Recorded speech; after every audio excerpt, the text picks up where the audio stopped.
Hello student, एक बार अपना आप सभी का ऑनलाइन क्लास में स्वागत है। आज के इस वीडियो में मैं चर्चा करूंगा प्लाज्मा मेम्ब्रेन। क्या प्लाज्मा मेम्ब्रेन? क्या पढ़ना आज आपको? Plasma membrane. बहुत ही अच्छे टॉपिक्स है।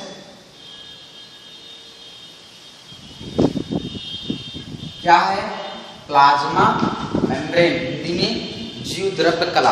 क्या जीवद्रव्य कला कहते हैं, ठीक है ना? इसे क्या कहते हैं? जीवद्रव्य कला कहते हैं। देखिए, इससे पूर्व की वीडियो में आपने देखा था कि किस तरह जीवद्रव्य होती हैं सेल्स के अंदर। ये हमने कहा था कि ये हमारी सेल है ना भैया। इस सेल्स के अंदर क्या है? एक जलीय तरल पदार्थ है, कोलाइडी वेल्स है, ठीक है ना? जटिल क्या? बहुत कॉम्प्लेक्स कह सकते हैं, बहुत जटिल क्या है?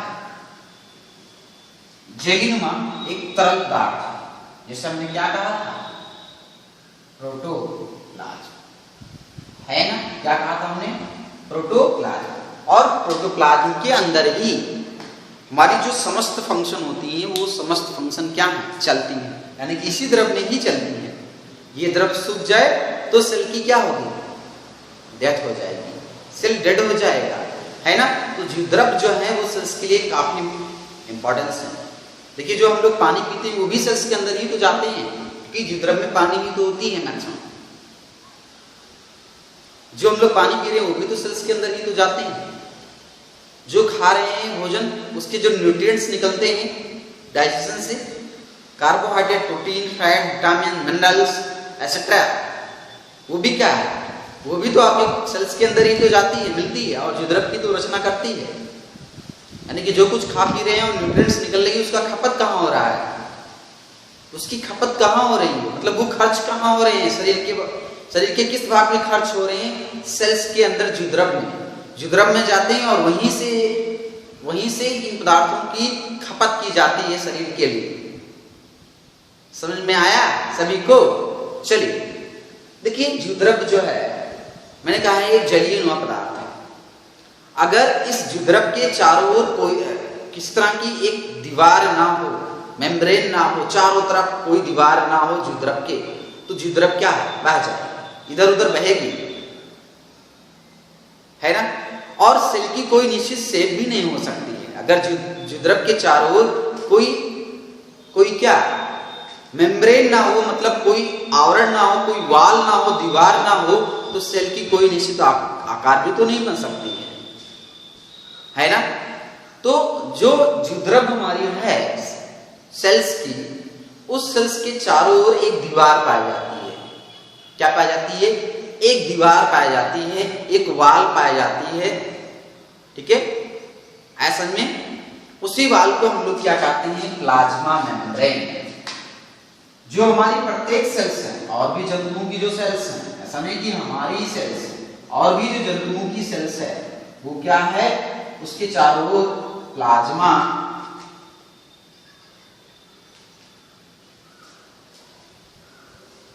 एक plasma membrane,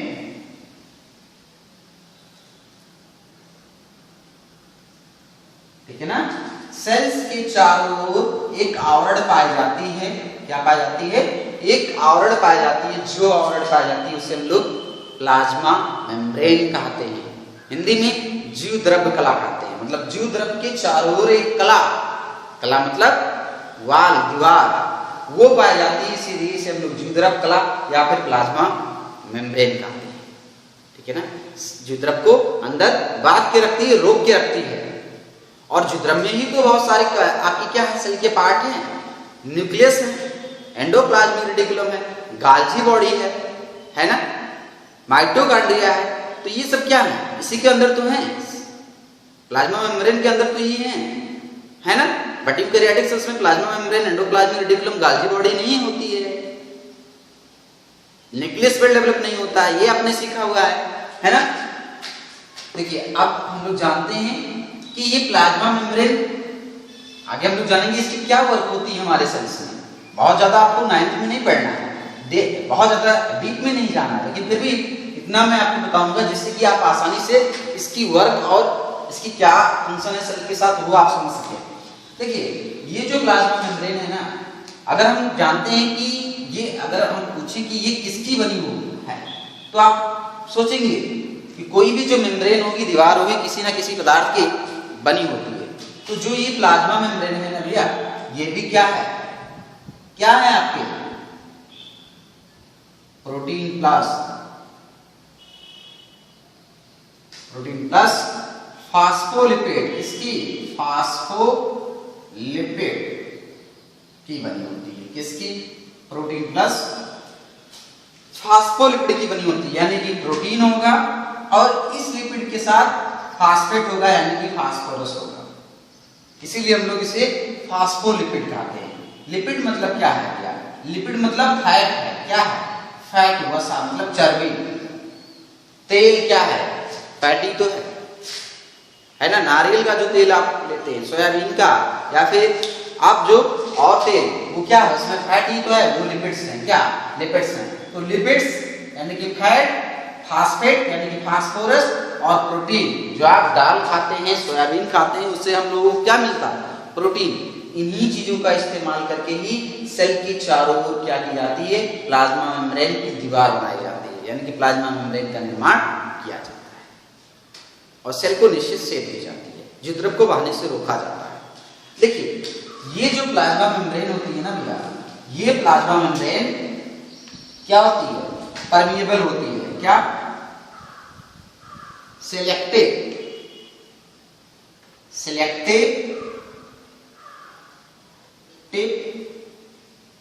semi permeable membrane. क्या? मेम्ब्रेन क्या होती है? सेलेक्टिव सेमी परमिएबल मेम्ब्रेन होती है, अर्थात ये चयनात्मक अर्धपारगम झिल्ली होती है। क्या होती है? Plasma membrane selective semi permeable membrane यानी कि चयनात्मक अर्धपारगम झिल्ली होती है ना। चयनात्मक मतलब ये चयन करती है। देखिए जो सेल है ना, इस सेल्स के अंदर मैंने कहा जिद्रव है, जिद्रव में बहुत सारे पदार्थ हैं और ये जो पदार्थ हैं जल है, कार्बोहाइड्रेट है, प्रोटीन है, फैट्स है ना। ऐसे में मिनरल्स हैं, आयरन्स हैं, carbonates ion, phosphates ion, calcium ion, magnesium ion, ये सब क्या है? अकार्बनिक चीज है। ठीक, ऐसे में तो ये तो जो हम लोग भोजन से लेते हैं ये जिद्रव में ही तो जाके मिलते हैं। लेकिन जब हमने ये भी अभी कुछ समय पूर्व बताया है कि ये सब चीजें जिद्रव में क्या होती हैं? खर्च होती हैं। जिद्रव में काम चलता है, सेल आपके लिए, आपके शरीर के लिए, यानी कि सेल्स आपके शरीर के लिए काम करती हैं, तो ये खर्च होती है ना। तो खर्च होंगी तो उन पदार्थों की नहीं जरूरत होगी, तो ये पदार्थ इसके अंदर जाएंगे कि नहीं जाएंगे, है ना। कौन कौन से पदार्थ इस सेल्स के अंदर जा सकते हैं, ये जो मेम्ब्रेन है यानी कि प्लाज्मा जो मेम्ब्रेन है ये कंफर्म करती है कि किस तरह का पदार्थ इसको पार करके अंदर जाएगा, किस तरह का पदार्थ पार करके इसको बाहर निकलेगा। ये मेम्ब्रेन ही काम करती है। ठीक है ना, ऐसा में तो इसी कारण ही इसे हम लोग क्या कहते हैं? सिलेक्टिव सेमी परमिएबल, यानी कि सिलेक्टिव मतलब चयन करती है, चुनाव करती है कि ये पदार्थ ही सेल्स के अंदर क्या हैं? जाएंगे। इसीलिए तो इसे हम लोग क्या कहते हैं? चयनात्मक अर्धपारगम। पारगम मतलब पार करके चले जाना, पार करके चले जाना। ये मेम्ब्रेन अर्धपारगम है। अर्ध मतलब आधी तरह पारगम है, जिसकी वजह से कुछ पदार्थ आसानी से इसकी दीवार को पार करके अंदर चले जाते हैं। जैसे पानी के अणु। क्या? पानी के अणु। तो पानी के जो अणु हैं, जो हम लोग पानी पीते हैं, जब इस ऊतक द्रव में पहुंचते हैं, यानी कि सेल के कोशिकाओं के आसपास एक द्रव होता है ना, जिसे ऊतक द्रव कहते हैं। ठीक, कोशिकाओं के समूह के आसपास एक द्रव होता है जिसे ऊतक द्रव कहते हैं। उसी से ही पानी होकर कहाँ जाएगा भैया? आपके सेल्स के अंदर तो इस मेम्ब्रेन से ही होके जाएगा। ये मेम्ब्रेन क्या है? परमिएबल है, पारगम है, यानी कि पदार्थ जो है जल है समझ लीजिए, ये आसानी से पार करके इस दीवार को पार करके इसके अंदर जा रहा है, यानी कि प्रोटोप्लाज्म में जा रहा है, इसी कारण इसे हम लोग परमेबल कहते हैं। ठीक है ना। लेकिन कुछ ऐसे पदार्थ हैं जो इसको पार करके नहीं जा सकते हैं, कुछ ऐसे पदार्थ भी हैं जो सेल्स के अंदर नहीं जा सकते, बट वो पदार्थ सेल्स के लिए इंपॉर्टेंट है, जीवद्रव के लिए इंपॉर्टेंट है। ठीक है ना। कुछ ऐसे भी पदार्थ होते हैं जो सेल्स के अंदर नहीं पहुंच सकते हैं, इस मेम्ब्रेन को पास नहीं कर सकते, पार नहीं कर सकते हैं। ठीक है ना। तो इस सिचुएशन में क्या होता है, इस स्थिति में होगा क्या कि जो प्लाज्मा मेम्ब्रेन होती है ना, ये प्लाज्मा मेम्ब्रेन क्या करती है, ऐसी सिस्टम्स बनाती है इस प्लाज्मा में, यानी कि जीवद्रव कला में, कि वो उस पदार्थों को, आवश्यक पदार्थों को आसानी से पकड़कर सेल्स के अंदर ले जाकर छोड़ दो। ध्यान देना, कुछ पदार्थ नहीं जा सकती हैं, लेकिन फिर भी वो हमारे लिए क्या है, इंपॉर्टेंट है, हमारे सेल्स के लिए इंपॉर्टेंट है। ऐसी सिचुएशंस में हमारी जो सेल्स होती है स्पेशलाइज्ड होती है, मतलब विशिष्टकृत होती है, कि उन पदार्थों को ये पकड़ के क्या करती है, सेल्स के अंदर ले जाकर डाल देती है। अभी मैं डिस्कस करूंगा। आइए जानते हैं प्लाज्मा मेम्ब्रेन के विषय में और थोड़ी सी नॉलेज। ठीक है ना, कि जो प्लाज्मा मेम्ब्रेन है, मैंने कहा कि ये प्रोटीन प्लस फास्फोलिपिड की बनी होती है। इसके विषय में अलग अलग वैज्ञानिकों ने अपना अपना जो मत है, अपनी जो सोच है, उनकी जो सिद्धांत है वो प्रस्तुत किए हैं। एक साइंटिस्ट है आपके रॉबर्टसन, क्या रॉबर्टसन, इन्होंने प्लाज्मा मेम्ब्रेन को लेकर एक थ्योरी प्रस्तुत की। ठीक है ना, जिसे हम लोग यूनिट मेम्ब्रेन कहते हैं। क्या कहते हैं, यूनिट मेम्ब्रेन कहते हैं। मेम्ब्रेन यानी कि एकक कला। इन्होंने क्या कहा कि जो ये प्लाज्मा मेम्ब्रेन है भैया, कौन, ये जो प्लाज्मा मेम्ब्रेन है, ये मेम्ब्रेन प्रोटीन और फास्फोलिपिड की बनी होती है। ठीक, प्रोटीन और फास्फोलिपिड की डबल लेयर होती है। इन्होंने भी कहा क्या कि बीच में आपके क्या होते हैं, बाइलेयर लिपिड्स होते हैं। देखिए फिगर में हम लोग देखते हैं, इन्होंने, किसने, रॉबर्टसन ने प्लाज्मा मेम्ब्रेन के विषय में जो बात बताई, इन्होंने ये कहा कि ये जो पूरी प्लाज्मा मेम्ब्रेन है, किसकी बनी है, प्रोटीन प्लस फास्फोलिपिड। जब अध्ययन किया तो पता चला कि इसके बीच में कौन से पदार्थ की लेयर्स होती है, फास्फोलिपिड की। और ये फास्फोलिपिड की जो लेयर्स होती है ना, ये बाई लेयर्स होती है। बाई मतलब भैया दो परत की होती है। देखो दो परत, ये लिपिड्स की संरचना है, फास्फोरस की, फास्फेट की और फैट की संरचना है, पदार्थ है ये, है ना, ये पदार्थ है। कौन से पदार्थ, फास्फोलिपिड। बाई लेयर ऑफ, मैं लिख दे रहा हूं, by layer of phospholipid. Phospholipid की क्या है, बाई लेयर, मतलब द्विस्तरीय, दो स्तर, एक स्तर ऊपर एक स्तर नीचे। किसने कहा, रॉबर्टसन ने कहा। किसमें कहा, प्लाज्मा मेम्ब्रेन ने कहा। और ये भी बताया कि इस प्लाज्मा मेम्ब्रेन के दोनों तरफ, ऊपर और नीचे भी, प्रोटीन की भी बाई लेयर होती है। देखो ये जो घुमावदार में निशान बना रहा हूं, चिन्ह बना रहा हूं, ये आपके क्या है, प्रोटीन की लेयर है। क्या है, प्रोटीन लेयर है। ये भी क्या है, प्रोटीन लेयर है। यानी कि प्रोटीन की भी बाई लेयर होती है। क्या होती है, प्रोटीन की बाई लेयर होती है, एक अपर लेयर और एक लोअर, है ना। तो देखिए यही क्या है, ये मिलकर ही आपके क्या कर रहे हैं, प्लाज्मा मेम्ब्रेन, किसका बना रहे हैं संरचना, प्लाज्मा मेम्ब्रेन यानी कि जीवद्रव कला। ठीक है, ये प्लाज्मा मेम्ब्रेन की क्या है, फिगर है, संरचना है। और भी वैज्ञानिक आए, उन्होंने भी अपना अपना मत प्रस्तुत किया। लेकिन सबसे बढ़िया जो मत प्रस्तुत किया वो एक साइंटिस्ट है आपके सिंगर और निकोलसन। इन दोनों ने बताया कि प्लाज्मा मेम्ब्रेन जो है वो फास्फोलिपिड की बनी होती है, फास्फोलिपिड की और प्रोटीन की बाई लेयर्स होती है। इन्होंने क्या कहा, किसने भैया, सिंगर एंड निकोलसन। इनकी जो मॉडल थी बहुत बढ़िया मॉडल थी। ठीक, जिसको बहुत ही आपकी अच्छी मानी गई है। देखिए इन्होंने क्या कहा कि ये प्लाज्मा मेम्ब्रेन की जो लेयर क्या होती है, फास्फोलिपिड प्लस प्रोटीन की होती है। कहा कि बीच में फास्फोलिपिड होती है, क्या होती है बीच में फास्फोलिपिड, यानी कि फास्फोलिपिड की बाई लेयर से कभी जानी है, क्या होती है फास्फोलिपिड की बाई लेयर्स होती है। ये देखिए फास्फोलिपिड की चिन्ह है, मतलब ये सिंबल है फास्फोलिपिड को दर्शाने के लिए, फास्फोलिपिड की बाई लेयर्स होती है। इसी फास्फोलिपिड की बाई लेयर में दो तरह की प्रोटीन होती है, एक बाहर की तरफ लगी हुई कुछ प्रोटीन और कुछ इसमें धसी हुई प्रोटीन।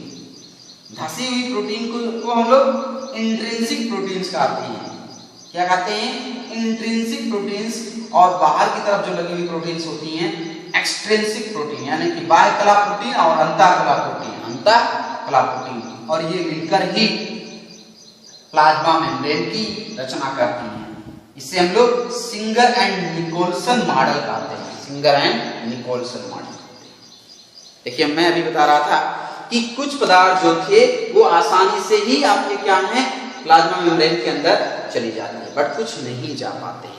ऐसी सिचुएशंस में सेल्स के अंदर जो ये मॉडल्स की प्रोटीन्स लगी हुई हैं, यानी कि जो ये इंट्रिंसिक प्रोटीन्स है, जो प्रोटीन लगी हुई है, ये विशिष्ट काम करती हैं। ठीक, ये क्या करेंगी, कैरियर बनाएंगे, कैरियर प्रोटीन बनाएंगे, कैरियर प्रोटीन बनाएंगे। ठीक, कैरियर प्रोटीन बनाएंगे। ठीक, चैनल प्रोटीन बनाएंगे, क्या चैनल प्रोटीन बनाएंगे। इससे होकर क्या होगा, पदार्थ जो है अंदर जाएंगे, और जो नहीं जा पाएंगे, वाहक मतलब ये चैनल मतलब रास्ता होगा, इस रास्ते से होकर पदार्थ जो होंगे वो अंदर जाएंगे। जब ये खुलेंगे तो पदार्थ आसानी से होकर अंदर चले जाते हैं। तो ये चैनल प्रोटीन काम करेगी जो प्लाज्मा मेम्ब्रेन में उपस्थित है। बट कैरियर प्रोटीन क्या काम है, कैरियर मतलब क्या है, वाहक, वाहक मतलब ले जाना, क्या करना, ले जाना। ये कैरियर प्रोटीन क्या करेगी, ये जो भी कुछ आवश्यक पदार्थ हैं जो सेल्स के लिए जरूरी हैं अंदर पहुंचाने के लिए, उन पदार्थों को अपने साथ जोड़ लेंगे। ये कैरियर प्रोटीन जो प्लाज्मा मेम्ब्रेन पर उपस्थित होंगे, ये प्रोटीन क्या करेंगे, उस पदार्थ को अपने साथ जोड़ लेंगे, बांध लेंगे। ठीक है, बांधने की क्षमता होती है ऐसे में, और बांध कर ले जाकर सेल्स के अंदर छोड़ देंगे। इस तरह वो सेल्स के अंदर इस आवश्यक पदार्थों को क्या करेंगे, पहुंचाते रहेंगे। द्रव के अंदर जो भी जरूरी पदार्थ होंगे, जैसे सोडियम आयन जो है, पोटेशियम आयन जो है, इन पदार्थों को आपके ये जो प्रोटीन्स होती हैं, ये प्रोटीन्स ही ले जाकर अंदर छोड़ती हैं, बाहर निकालती हैं। जरूरी पदार्थों को अंदर पहुंचाती हैं और कुछ पदार्थ जिसको बाहर निकालने की जरूरत होती है सेल से, उसको बाहर निकालती हैं। तो ये क्या है, आपके कैरियर प्रोटीन होते हैं।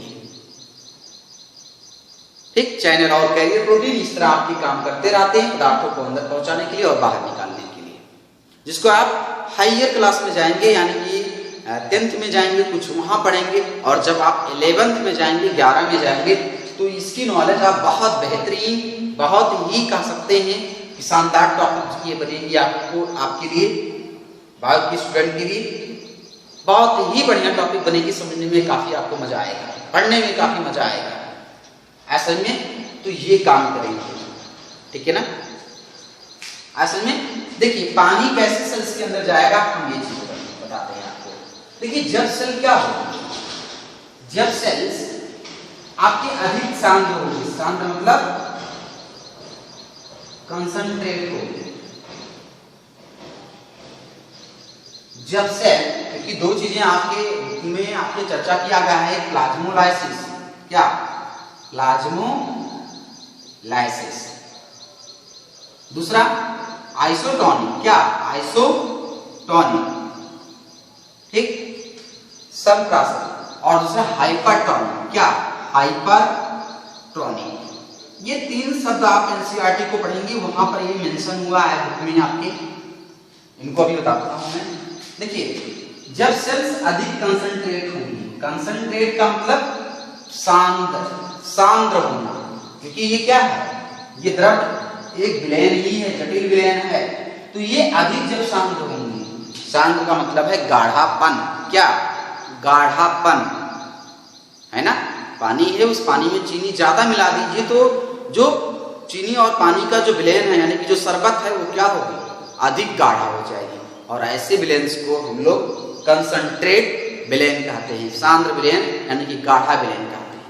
जब सेल्स अधिक सांद्र होगी तो पानी जो है वो आसानी से इस प्लाज्मा मेम्ब्रेन से होकर इसमें आ जाएगी, सेल्स के अंदर आ जाएगी यानी कि प्रोटोप्लाज्म में आ जाएगी, है ना। तो ऐसे विलयंस को ही हम लोग क्या कहते हैं? हाइपरटोनिक कहते हैं। क्या कहते हैं? हाइपरटोनिक।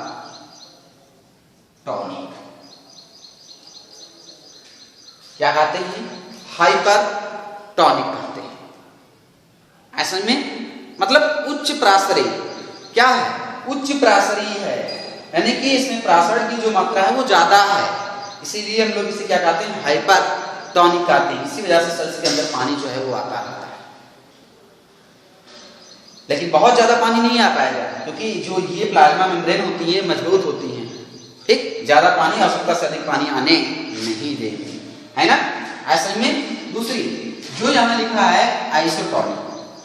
आइसो मतलब बराबर और टॉनिक मतलब टॉनिक, यानी कि जब दो विलयन का क्या? गाढ़ापन। क्या? उस दोनों विलयन का जो गाढ़ापन है वो क्या है? बराबर हो, तो ऐसे दोनों विलयन को हम लोग क्या कहते हैं? आइसोटोनिक कहते हैं, यानी कि समप्रासरी कहते हैं, समप्रासरी विलयन कहते हैं, है ना। अब इन दोनों विलयन को यानी इन दोनों सेल्स को समझ लीजिए पास में ले आएंगे, रख देंगे, ना तो पानी इसका इधर जाएगा ना इस सेल्स का पानी इधर जाएगा।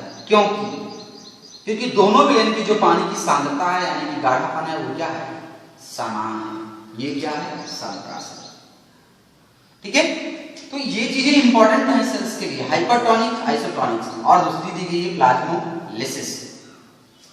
क्या? प्लाज्मोलिसिस। प्लाज्मो मतलब प्लाज्मा मतलब प्रोटोप्लाज्म। प्लाज्मो मतलब प्लाज्मा मतलब प्रोटोप्लाज्म यानी कि जुद्रव्य। जुद्रव्य। क्या? जुद्रव्य।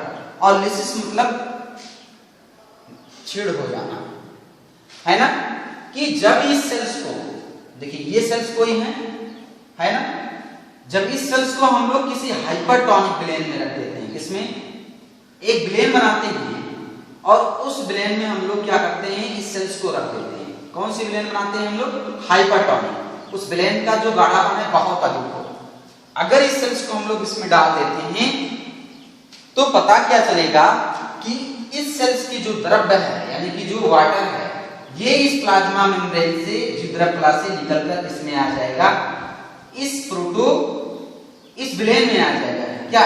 इस विलयन में आ जाएगा, जिसकी वजह से इसके अंदर का जो द्रव्य है वो सिकुड़ जाएगा।